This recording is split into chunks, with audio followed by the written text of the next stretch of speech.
आज से सोमवार तक प्रधानमंत्री नरेंद्र मोदी का त्रिपुरा दौरा, 2 चुनावी रैलियों को करेंगे संबोधित।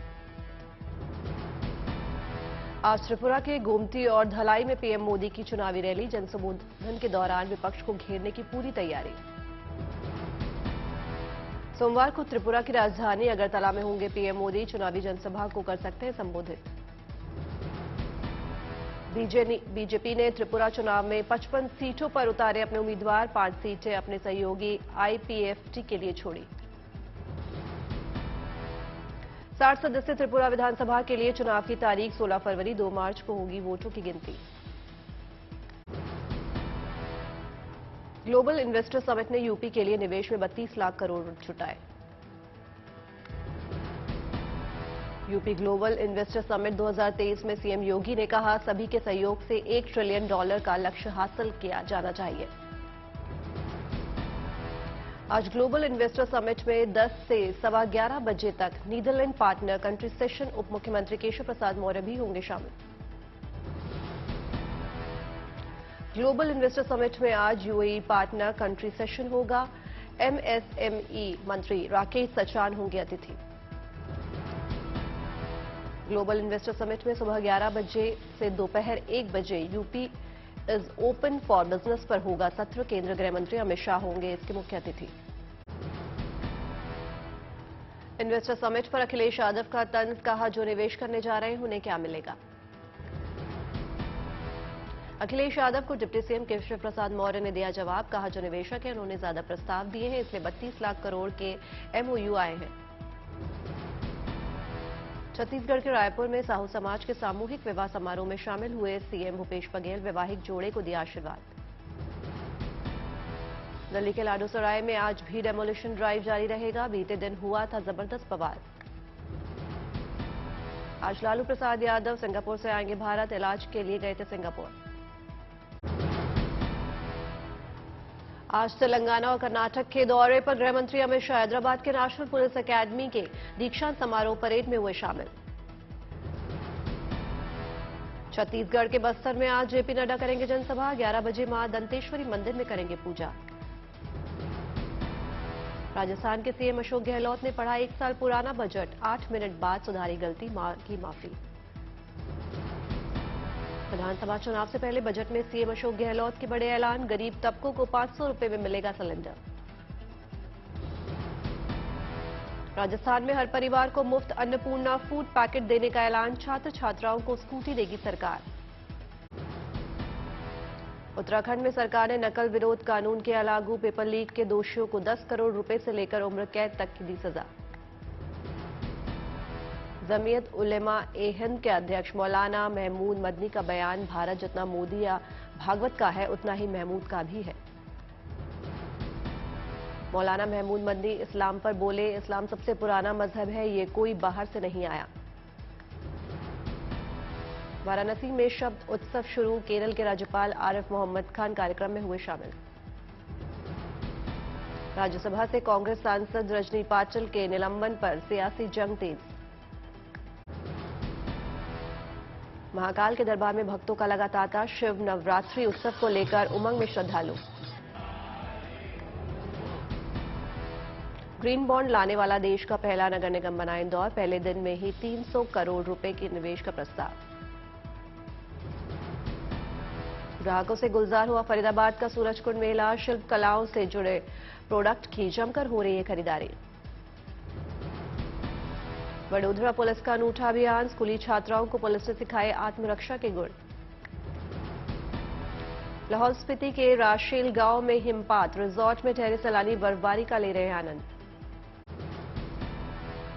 करगिल में हुई जमकर बर्फबारी, घरों से लेकर सड़कों पर जमी बर्फ की मोटी परत, बर्फबारी के बावजूद दुकानदारी करते दिखे लोग।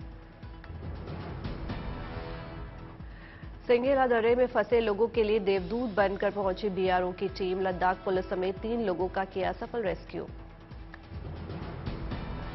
चेन्नई में तमिलनाडु फोटोग्राफर्स यूनियन फोटो प्रदर्शनी आयोजित, सीएम एम.के. स्टालिन ने किया उद्घाटन। रामपुर के कृषि विज्ञान केंद्र की सराहनीय पहल, अब कम जमीन पर उगेगा एजोला चारा। मोतिहारी में कैंसर दिवस को लेकर मेडिकल स्टूडेंट्स ने निकाली रैली, गंभीर बीमारियों को लेकर किया जागरूक। देवरिया में राष्ट्रीय कृमि मुक्ति दिवस पर अनूठे अभियान का शुभारंभ, 14 लाख से ज्यादा बच्चों को दवा खिलाने का रखा लक्ष्य।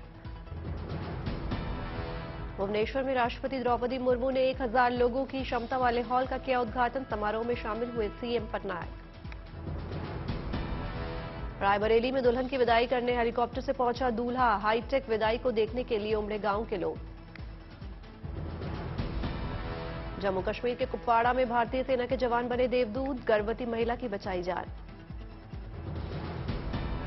चौधरी चरण सिंह हवाई अड्डे पर बुंदेलखंड के लोक कलाकारों ने दी प्रस्तुति, लोक संस्कृति की झलक दिखे, लोग हुए आनंदित।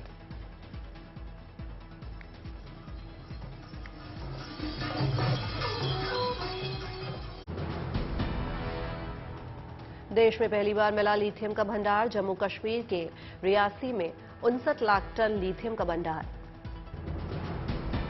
गुड न्यूज टुडे पर जम्मू कश्मीर में खनन विभाग के सचिव अमित शर्मा ने भारत में लिथियम को लेकर दी बड़ी जानकारी, कहा न सिर्फ बड़ी मात्रा में बल्कि अच्छी क्वालिटी का लिथियम देश को मिला। मोबाइल, लैपटॉप और इलेक्ट्रॉनिक व्हीकल्स की बैटरी बनाने में काम आता है लिथियम। लिथियम भंडार मिलने से लिथियम बैटरी से चलने वाली चीजें होंगी सस्ती। तेलंगाना सरकार का फैसला, हैदराबाद में शहीद स्मारक पर बनेगी दुनिया की सबसे बड़ी स्टेनलेस स्टील संरचना।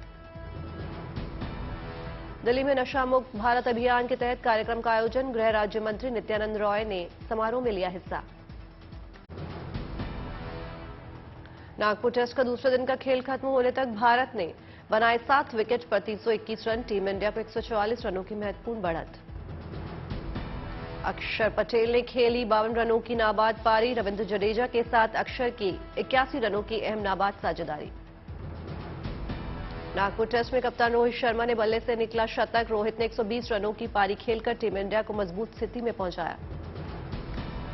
हरफनमौला खिलाड़ी रविंद्र जडेजा ने बल्ले से भी दिखाया कमाल, विपरीत परिस्थितियों के बावजूद जड़ा अर्धशतक, 66 रन बनाकर अभी भी है नाबाद। नाइट वॉचमैन के तौर पर उतरे रविचंद्रन अश्विन ने भी खेली 23 रनों की उपयोगी पारी, कप्तान रोहित शर्मा के साथ की अहम पार्टनरशिप। पहली पारी में नहीं चला चेतेश्वर पुजारा और विराट कोहली का बल्ला, टोड मर्फी को दोनों ने सस्ते में निपटाया। सूर्य कुमार यादव और श्रीकार भारत भी नहीं कर पाए कमाल, दोनों ने नागपुर टेस्ट से किया है टेस्ट डेब्यू। ऑस्ट्रेलियाई स्पिनर टॉड मर्फी का शानदार रहा डेब्यू, 5 भारतीय बल्लेबाजों को किया चलता। ऑस्ट्रेलियाई स्टार स्पिनर नॉर्थन लियोन को मिली सिर्फ एक सफलता, सूर्य कुमार यादव को किया बोल्ड। ऑस्ट्रेलिया के कप्तान पैट कमिंस को भी मिला 1 विकेट, शतकवीर रोहित शर्मा को किया आउट। दुर्गापुर में महिलाओं ने पहल कर फ्लावर शो का किया आयोजन, ठंड के मौसम में तरह तरह के फूल वाले पौधों की देखभाल कर किया जाता है बड़ा। गुलमर्ग में खेलो इंडिया की शुभ शुरुआत, खेल मंत्री अनुराग ठाकुर ने किया उद्घाटन, जम्मू कश्मीर के उपराज्यपाल मनोज सिन्हा ने शीतकालीन खेलों को बढ़ावा देने के लिए खेलो इंडिया को बताया अहम।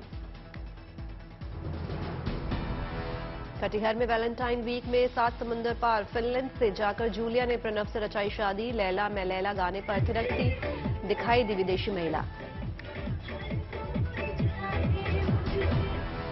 रुद्रप्रयाग में पहाड़ों में हो रही है बर्फबारी, फिर से बर्फबारी होने से लौटी है ठंड। बद्रीनाथ धाम में मौसम ने बदली करवट, हो रही है जबरदस्त बर्फबारी, अब तक 2 फीट से अधिक हो चुकी है बर्फबारी। नौरा में डिस्ट्रिक्ट लेवल निवेश कुंभ का आयोजन, विधायक, डीएम सहित सभी अधिकारी और शहर के उद्यमी मौजूद। पन्ना में पूर्व मंत्री मुकेश नायक ने कार्यकर्ताओं के साथ कलेक्टर का पुतला फूंका, प्रदर्शन के दौरान कलेक्टर हटाओ पन्ना बचाओ के लगाए नारे। 12 फरवरी को रांची में होगी आरजेडी के बड़े नेताओं की बैठक, तेजस्वी समेत तमाम बड़े नेता रहेंगे मौजूद। उत्तराखंड की चारधाम यात्रा के लिए रजिस्ट्रेशन आज शुरू होने के 2 महीने पहले ही होटल लॉज एडवांस में बुक। आगरा में G20 बैठक को लेकर तैयारियां पूरी हो चुकी हैं। इस बार भारत को G20 की बैठक की अध्यक्षता मिलने के बाद आगरा समेत पूरे देश में उत्साह की लहर है। झज्जर में प्रशासन के खिलाफ किसानों का ट्रैक्टर मार्च, रेल कॉरिडोर के लिए अधिकृत जमीन का मुआवजा बढ़ाने की मांग। हरियाणा के भिवानी में ई टेंडरिंग को लेकर सरपंचों का विरोध जारी। ई टेंडरिंग को लेकर सभी 90 विधायकों को बताया दोषी। ग्रेटर नोएडा में घर नहीं मिलने के कारण लोगों का बिल्डर के खिलाफ विरोध प्रदर्शन। 10 साल बाद भी लोगों को नहीं मिला है घर। महाराष्ट्र के चंद्रपुर में छात्रों का शिक्षक के खिलाफ विरोध प्रदर्शन। छात्रों का आरोप, शिक्षक स्कूल में नहीं आते पढ़ाने। प्रयागराज में एसपी पार्टी के कार्यकर्ता ने अडानी मामले में फूका पीएम का पुतला। पुलिस से हुई पुतले की छीना झपटी। सोनीपत में आयोजित 5 दिवसीय ऑल इंडिया बास्केटबॉल प्रतियोगिता समाप्त। मद्रास यूनिवर्सिटी ने जीता टूर्नामेंट। सरकार के पास नहीं है पर्यावरण में ऑक्सीजन का स्तर मापने की कोई व्यवस्था। आरटीआई पर केंद्रीय प्रदूषण नियंत्रण बोर्ड ने दिया जवाब। बागेश्वर में नौजवानों पर हुए बर्बर लाठीचार्ज के विरोध में युवा कांग्रेस का अनोखा विरोध प्रदर्शन। प्रदेश के 5 सांसद व मुख्यमंत्री की अंतिम यात्रा निकालकर जताया विरोध। हरिद्वार में लाठीचार्ज के विरोध में आपका हल्ला बोल। धामी सरकार के खिलाफ जमकर की नारेबाजी, पुतला फूका। श्रीनगर के पौड़ी में भी लाठीचार्ज के विरोध में युवाओं का विरोध प्रदर्शन। प्रदेश सरकार और पुलिस प्रशासन के खिलाफ जमकर की नारेबाजी। उत्तरकाशी में लाठीचार्ज व गिरफ्तारी के विरोध में युवाओं का विरोध प्रदर्शन। सीएम का पुतला फूका। हरियाणा के रोहतक में सरकारी हॉस्पिटल में ड्रेस कोड लागू, समानता की भावना लाने को लेकर स्वास्थ्य विभाग ने उठाया कदम। अंबाला में राज्य सरकार के खिलाफ डिपो होल्डरों का धरना प्रदर्शन। डीसी दफ्तर पर प्रदर्शन कर सीटीएम को सौंपा मांग पत्र। मोतिहारी में राष्ट्रीय फाइलेरिया उन्मूलन कार्यक्रम का आयोजन। डीएम ने दवा खिलाकर की कार्यक्रम की शुरुआत।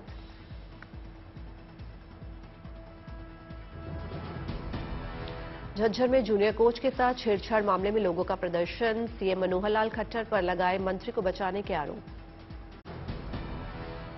अडानी समूह के स्टॉक्स में फिर से गिरावट का दौर शुरू हुआ। कुछ निवेशकों पर एमएससीआई के सवाल खड़ा करने से 2 दिनों में मिला सारा फायदा नुकसान में तब्दील हुआ। भारतीय जीवन बीमा निगम का मुनाफा 27 गुना बढ़कर 6,334 करोड़ के पार निकला। मुनाफे में बढ़ोतरी की वजह शेयरधारकों के खाते में ट्रांसफर की गई रकम रही। अमृतकाल में $40 ट्रिलियन की इकॉनमी बनने में तस्करी को फिक्की कॉस्के ने बताया बड़ा ब्रेकर। संयुक्त राष्ट्र से 11 फरवरी को अंतर्राष्ट्रीय तस्कर रोधी दिवस करने की मांग की। पाकिस्तान के पीएम शहबाज शरीफ ने आईएमएफ के साथ डील को मंजूरी दी। $6.5 अरब के बेल आउट पैकेज से जुड़े सभी मामलों को किया समाधान। अक्टूबर से दिसंबर तिमाही में जोमेटो का घाटा 5 गुना बढ़कर 346 करोड़ पर पहुंचा। रेवेन्यू 75% बढ़कर 1,948 करोड़ पर पहुंचा। Mukesh Ambani Forbes real time billionaire के लिस्ट में 43.3 अरब डॉलर की संपत्ति के साथ 90 नंबर पर पहुंचे। 24 घंटे में मुकेश अंबानी की संपत्ति $124 करोड़ बढ़ी। Gautam Adani Forbes real time billionaire list में 60.4 अरब डॉलर की संपत्ति के साथ एक पायदान खिसककर 18वें स्थान पर पहुंचे। 24 घंटे में अडानी ने 4.7 अरब डॉलर गंवाए। पेटीएम के शेयरों पर लगा ब्रेक। पेटीएम के शेयर में 7% की गिरावट। 4 दिन पहले पेटीएम के शेयर में थी 30% की उछाल। ट्रेन टिकट बुकिंग बिजनेस से जुड़ी आईआरसीटीसी को चालू वित्त वर्ष की दिसंबर तिमाही में 256 करोड़ रुपए का मुनाफा। याहू अपने 20% कर्मचारियों की करेगा छटनी। टिकटॉक ने भारत के सभी स्टॉक को निकाला। भूकंप के बाद तुर्की सीरिया में जबरदस्त तबाही। दोनों देशों को मिलाकर मौतों का आंकड़ा 23,000 के पार। अकेले तुर्की में करीब 19,000 लोगों की गई जान। तुर्की सीरिया में भूकंप के कहर के बाद जल प्रलय। भूकंप से प्रभावित कई इलाकों में बाढ़ से लोगों की मुश्किलें और बढ़ी। संयुक्त राष्ट्र और सीरिया के अधिकारियों ने सीरिया पर लगाए गए प्रतिबंधों का किया विरोध। चीन में मौजूदा सीरिया के राजदूत ने कहा जितनी जल्दी सीरिया से हटेंगी पाबंदियां उतनी जल्दी सीरिया में सुधरेंगे हालात। सीरिया के उत्तर पश्चिमी इलाके में कुर्शिद ग्रुप द्वारा भेजी गई राहत सामग्री से भरे ट्रकों का एंट्री पर लगा बैन। सीरिया के राष्ट्रपति बशर अल असद ने अस्पताल पहुंचकर भूकंप पीड़ितों से की मुलाकात। असद और उनकी पत्नी ने दिया सभी को मदद का भरोसा। तुर्की के हताय में 83 घंटे तक मलबे में फंसे रहे 3 साल के बच्चे को बचाने में मिली सफलता। मलबे में फंसे लोगों को बचाने का काम युद्धस्तर पर जारी।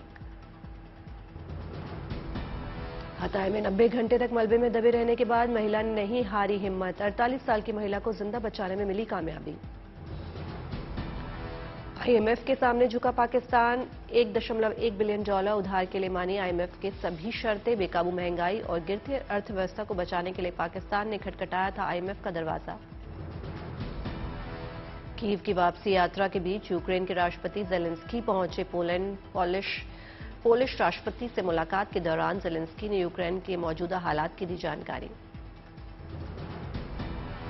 जर्मनी में नहीं थम रहा सरकारी कर्मचारियों की हड़ताल। बेहतर आय और काम करने के लिए अच्छे माहौल की मांग के साथ एक बार फिर बर्लिन की सड़कों पर हुआ प्रदर्शन।